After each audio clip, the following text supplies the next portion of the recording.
A very good morning, everyone, and welcome to the Early Edge. We are brought to you by BetMGM, the sportsbook born in Vegas. I got to give a shout out to the chat before we get to the recap screen, because I told the crew that I'm going to bring on in a second, that we were Jim Lachey days away from football season. I told them a very obscure reference that is.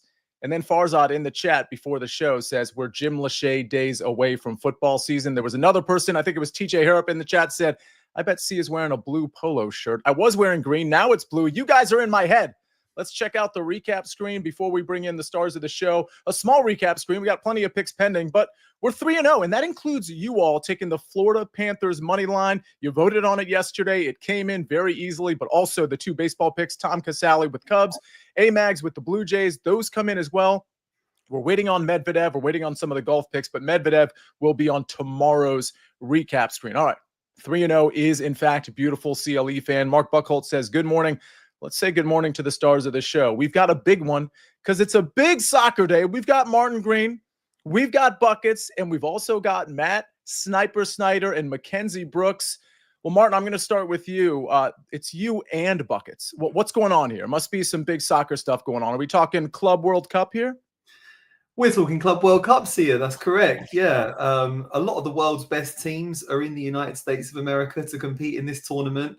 And some of the world's worst teams also just happen to be in the United States of this tournament too. There's been some like 10-0 games and stuff. We've had lots of crazy matches. And me and Buckets have been trying to figure out how to pronounce the names of some of these teams. Great. I think we're getting there. That bodes well for me. Buckets, can I just ask, just I want to level set here. What is the point of this tournament? This is like a newer tournament, and I feel like it's just a hodgepodge of good teams and bad teams and nothing teams. What are we doing here? Is this, what's the point? If I can be completely honest with everybody here, I don't know what hodgepodge means. So it's kind of hard for me to gauge what this question is. What I will say is that this is an extremely frustrating competition to bet on, because a lot of teams that are playing in this competition do not want to be playing in this competition. This is supposed to be the summer break for some of these big clubs. A lot of these top European teams just played exhausting seasons, and instead of getting to rest, they now have to travel to the United States and play another month of footy. So you just have to be very careful. Martin and I were on the CBS network together the other day, and we both said it's probably smarter to, bet responsibly, limit your unit size, because it's just really tough to predict these games. And we're seeing that in this first match day as well. I like that we're 3 minutes into the show and we're talking about betting responsibly. Definitely want to do that. And here we've got Ben with hodgepodge, maybe Buckets. This helps. A confused mixture. Rob's living room was a hodgepodge of modern furniture and antiques. It just sounds like Buckets. Yes. Well, I was about to say Rob sounds like a dork, but now I don't want to say that. Hollow Moon throwing strays. Hollow Moon hodgepodge Buckets. Ken's, talk to me. I don't want your pick yet, but talk to me about the NBA Finals, because you have a pick for tomorrow night. And I think a lot of people, especially with the Tyrese Halliburton injury, or what seems to be a somewhat significant injury, they're thinking this series is definitely over. Your take here?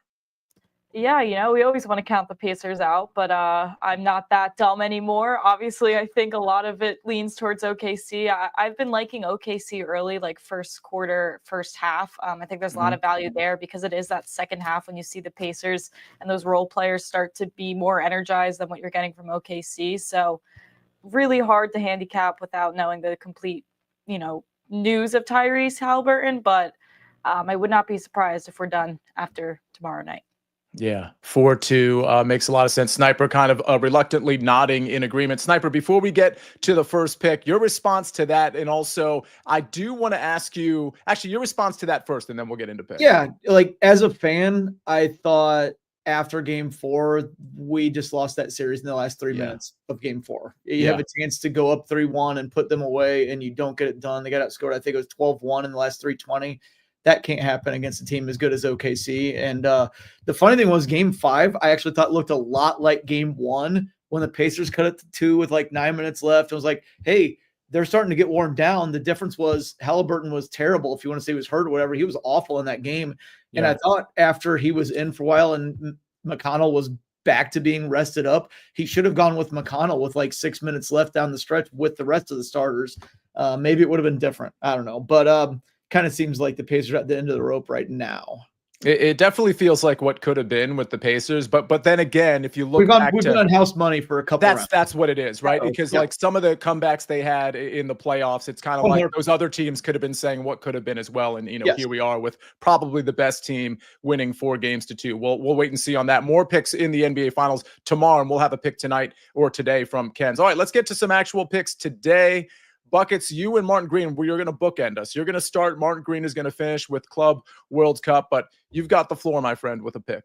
I've got a tough one for us because I'm looking at this matchup between Manchester City and Vedad AC. And this is a matchup where Manchester City play their best players and play their best football and come out here and play to win. Then they win this game 7-0. It should be an absolute blowout. But as we've talked about this competition, we're not always seeing that. So we do have to be a little bit careful. With that being said, I still love Manchester City to have over 1.5 goals just in the first half. Not City, but over 1.5 goals in this first half at -115.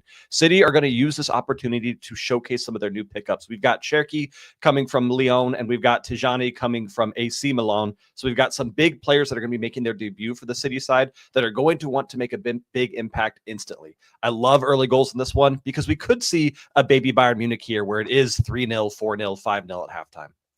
All right. Looking at something I think I could pronounce. I wasn't totally paying attention on that second name. Man City versus Wadad AC.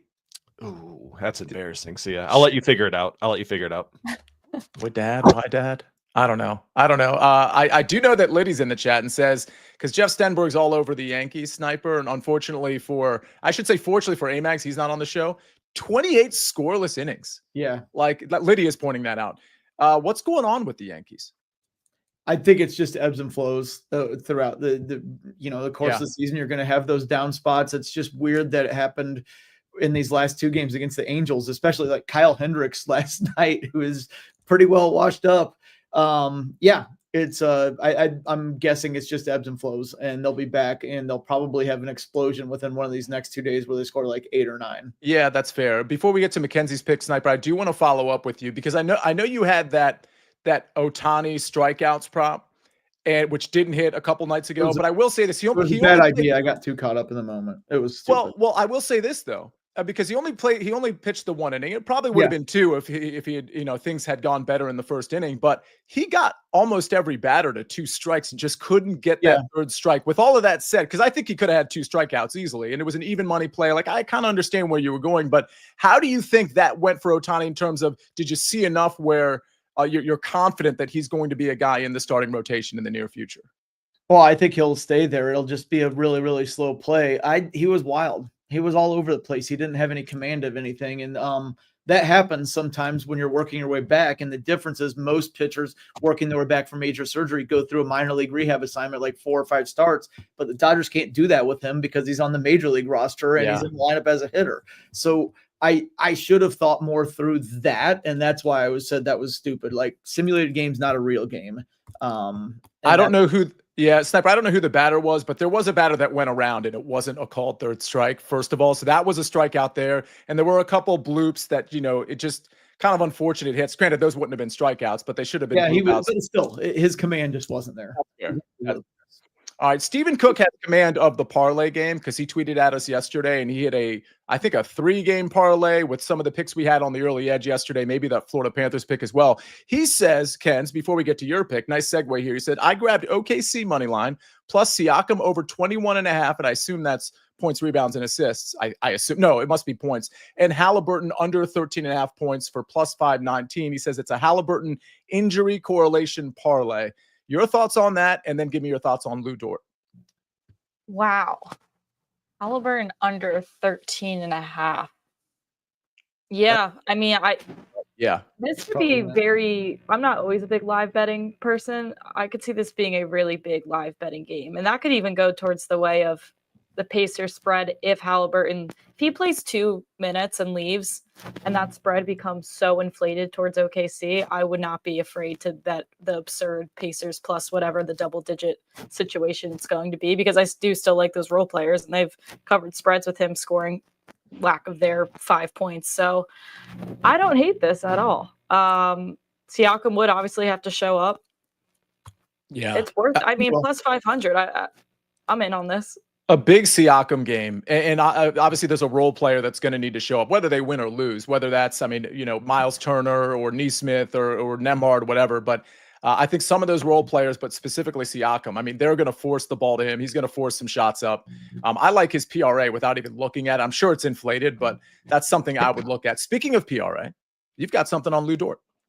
Yeah, I do. I do like Lou Dort in this game. I really just like Lou Dort when he plays 30+ minutes. And for those who don't know this, he is tied leading the series in 3-pointers with Neesmith. They both have 14 here. So he's actually in line to maybe win that. You can get that around even money if you shop around correctly for him to be the leading 3-point scorer in this series. But a lot of that has to do with showing up today. So I like tomorrow night. So I like his over 12.5 PRA.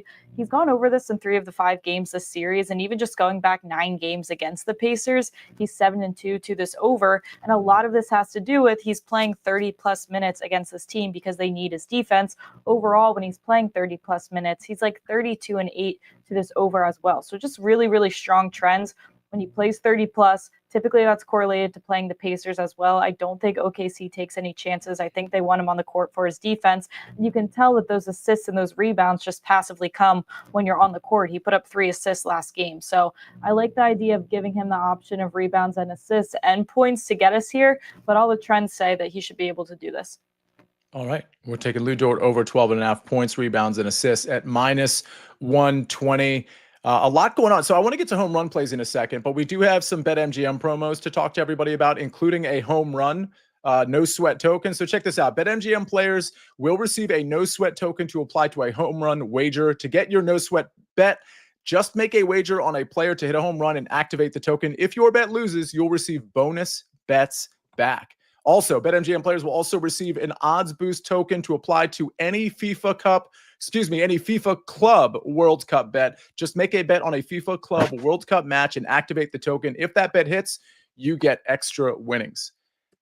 We got a SportsLine pick to discuss before we get to some more home run stuff and to some more soccer and all of those things. Bruce Marshall likes the Phillies to bounce back. Phillies run line -1.5 at -108. Speaking of baseball, Ben, now's probably a pretty good time to take a look at the home run chart courtesy of SportsLine. Here is where the value is per the SportsLine model. Gunnar Henderson, +350 is the SportsLine odds, and the real odds are +420. Zach Neto, +405 versus +475. And correct me if I'm wrong on the pronunciation here, Sniper. Eugenio Suarez, +322 versus +350. Sniper, I go to you. Any of these guys jumping out to you? Yeah, I had Gunnar down a little bit, and I'll touch on that when I go. I like Eugenio there as well. Yeah. Okay. So Gunnar, Eugenio, 2 guys that are showing some value, although admittedly Suarez is limited value versus Gunnar Henderson, the best value on the board. I shouldn't say that. Neto is about the same right there. All right. We got to get to a break, and then we got to get to more picks, including a golf play that I have for tomorrow morning. We got Martin Green's pick. We got your chat questions. It's all coming up right after this message from our partners.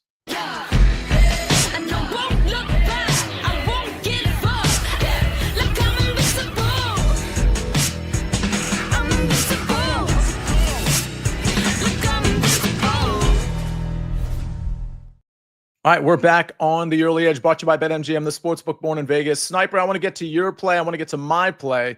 But Martin, I'm going to get you involved. Instead of bookending it, I'm going to have you go next to give out your next Club World Cup play. Talk to me about Real Madrid.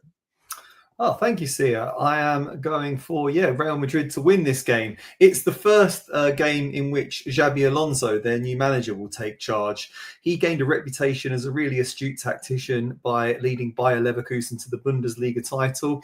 He's now tasked with rebuilding this struggling Real Madrid team. They've already made a couple of interesting signings from the Premier League, bringing in Trent Alexander-Arnold and Dean Huijsen. So that should provide them with a bit of an injection of pace and energy, which is much needed.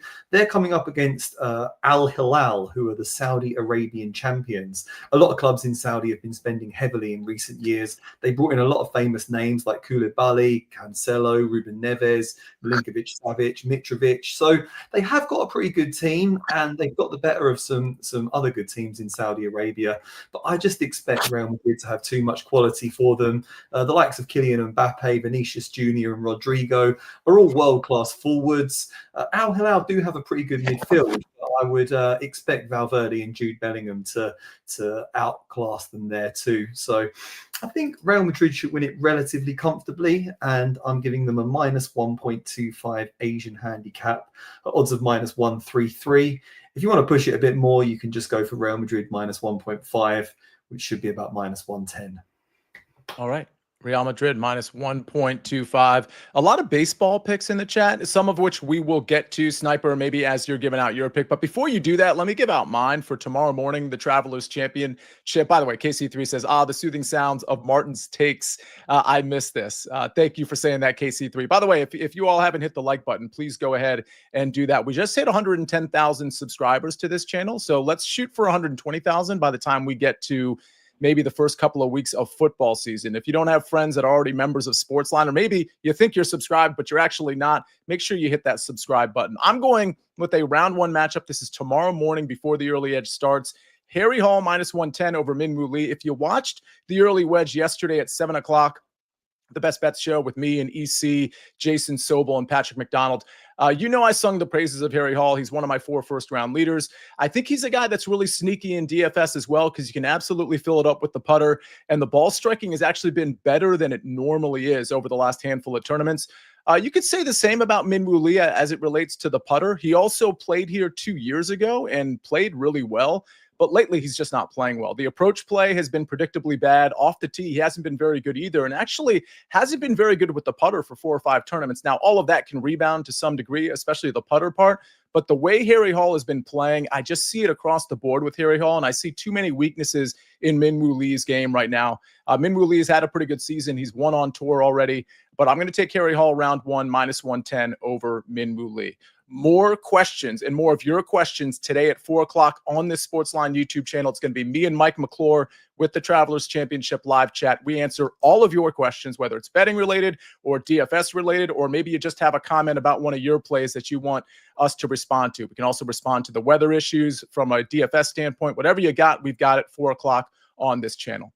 Sniper, you got a couple of baseball plays. What are they? Yeah, and a couple plus money plays as well. So let's get after it here. I'm going to go with the Mariners here. This is an afternoon game, 4:10 Eastern, 1:10 Pacific time in Seattle. I'm going to go with the Mariners to get the W there at plus 106. Now, it's in plus money because Garrett Crochet is on the mound for the Red Sox, and obviously he's a stud. He's a Cy Young contender. Probably would finish second right now to Tarek Skubal. He leads the American League in innings pitched here, and that's where I'm zeroing in. He went into the 9th last time against the Yankees. He only threw 146 innings last year. He's at 96 1/3 this year. I think the Red Sox are going to start handcuffing his limits a little bit. That is to say, maybe he goes 6 instead of 7 or something like that. Gives the Mariners a chance to get some runs late in the game against that Red Sox bullpen, which can be vulnerable at times. And on the other side, I don't think the Red Sox are really going to score much. They only scored 2 runs on Monday. I needed them to score 0 in the first 3. I lost that, but they still only scored 2 runs. Last night they scored 0. Don't have Alex Bregman back from injury. They don't have Rafael Devers now after that trade. Luis Castillo on the mound for the Mariners at 2.35 home ERA. The bullpen's great at home. This is going to be low scoring, but I'm going to go with the Mariners to win. Also, we're going to go to Wrigley here. Jacob Mizraowski for the Brewers. Last time out, he was outstanding against the Cardinals in his major league debut. He threw 5 hitless innings, gave up no hits. He did walk 4 Cardinals, though. That's kind of been the thing that he does in the minors. He has a high strikeout rate. He doesn't give up that many hits, doesn't give up that many runs, but he will walk guys. He went over 2.5 walks in 6 of his 13 outings in AAA. Again, he walked 4 last time out. The Cubs are a walk-heavy team.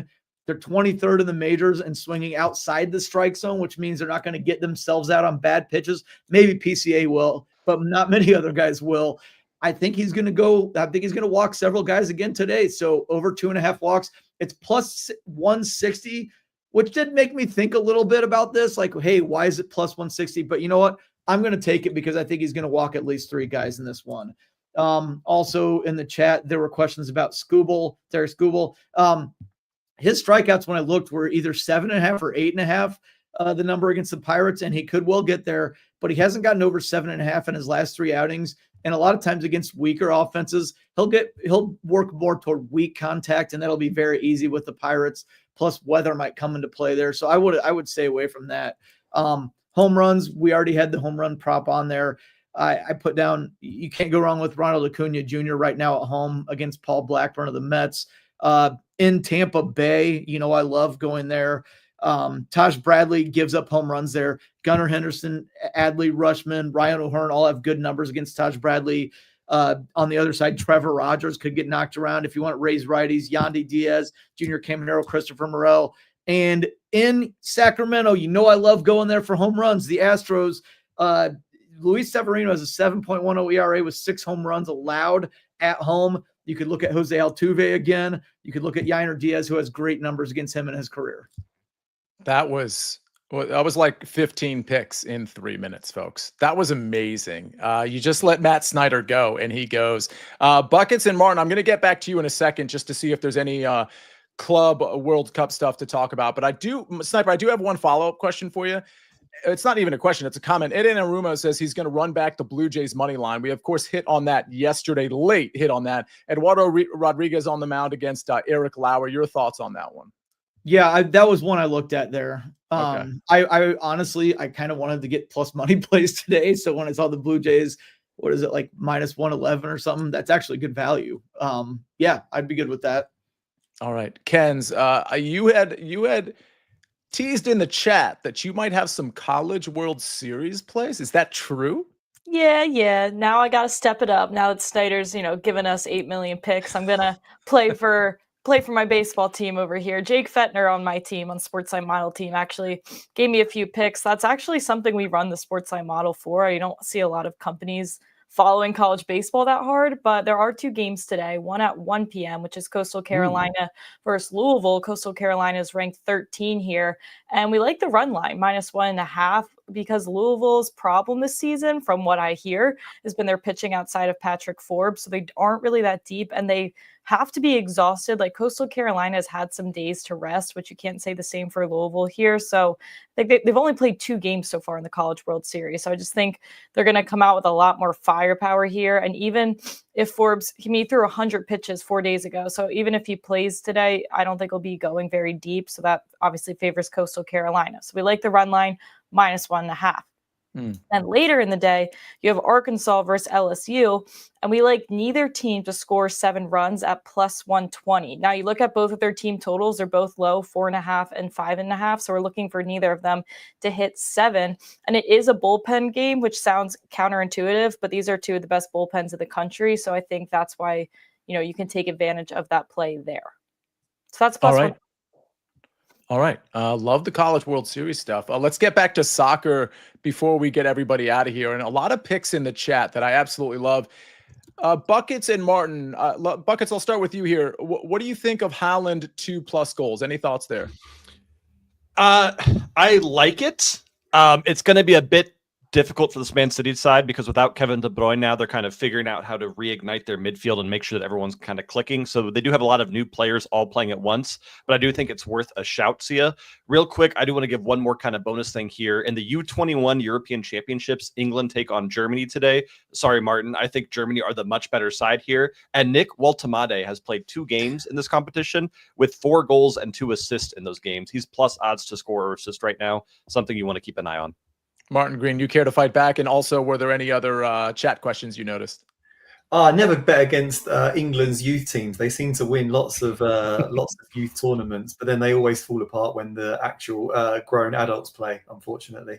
Jeff Stenberg's on Lillestrøm over 2.5 goals, which sounds good. I said, if you can pronounce it, you should bet on it. Otherwise, leave it alone. Is that the rule?